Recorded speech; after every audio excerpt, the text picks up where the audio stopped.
October. We will be picking a card for the month of October to give us an overview of the energy. So let's cut the cards. And it is the Eight of Swords.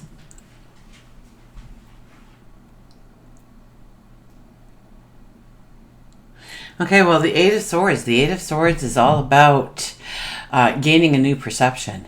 Understanding where you felt you were trapped, where you couldn't move forward, and now you can. The Eight of Swords, when we look at the 8, now 8 is a financial vibration. So maybe you have felt that you couldn't earn enough money, or you couldn't make enough money, you couldn't stream enough money into your existence. And this card is telling us that we will get new perceptions, new ideas, new understandings, step into new paradigms and situations that will allow that flow of money to happen in your life if that is where your focus is, that is where your attention is. Maybe it is relationships. Maybe who you are within the relationship, maybe what others are within the relationship. And do they have value in your life? Do they support you? Do they love you?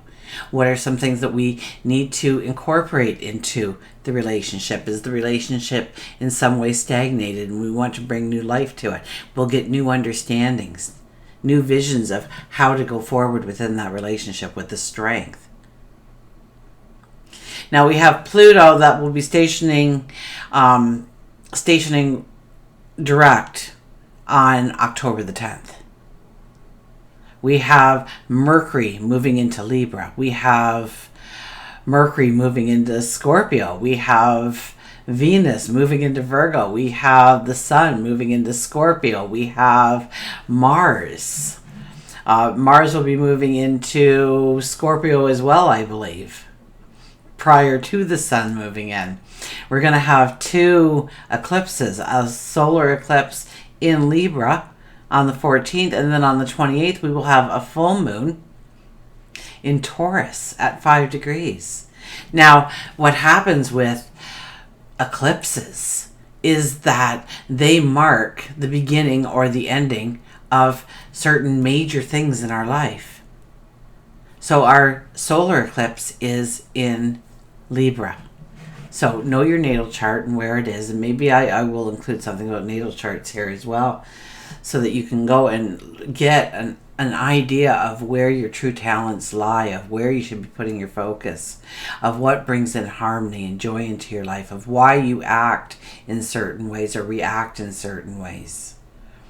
There's so much that you can learn about yourself within a full natal description of who you were born to be. Okay, because that is your natal chart. That is who you are born to be. And maybe we get a new perception, a new understanding. Now, the solar eclipse will mark a series of eclipses that will be going over the next 2.5 years. So this is the beginning of a whole new path of opportunities and journeys and relationships and new beginnings and new starts and new ways of doing and being and becoming. On October the 28th, it will be the final eclipse in a series that has been going on for about 2.5 years. So this is finally an ending of complete closure to some of the things that we've been working on, so that we can turn our attention more to the focus of what we set out to do in the new moon, in the solar eclipse.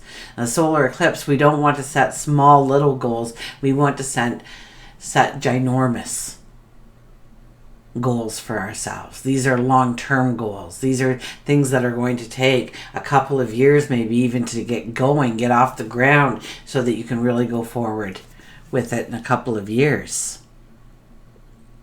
So it's not, in 6 months I want to be here. It's a little bit of that. Absolutely. We want to set those little mini markers along the way, but it's in order to enable us to step into the big picture, into our best life ever. And so know that in some way where you felt like you could not move forward, that you were hampered, that you were stuck, that you were actually being pushed back, instead of being allowed to go forward in a freedom, in a sense of freedom or liberation. This card will show you that where you thought you were trapped, you're truly not. And as new things come your way, it opens you up to what can be and how you can go forward. It's about getting that internal knowledge that you can make the choice to have something different in your life. You can make the choice to step into a new arena of life. You can make the choice. You are the one in control. And so this could be a little bit about you taking your power back and empowering yourself to move forward in some brand new, beautiful ways. Until we meet again, remember, I do love you.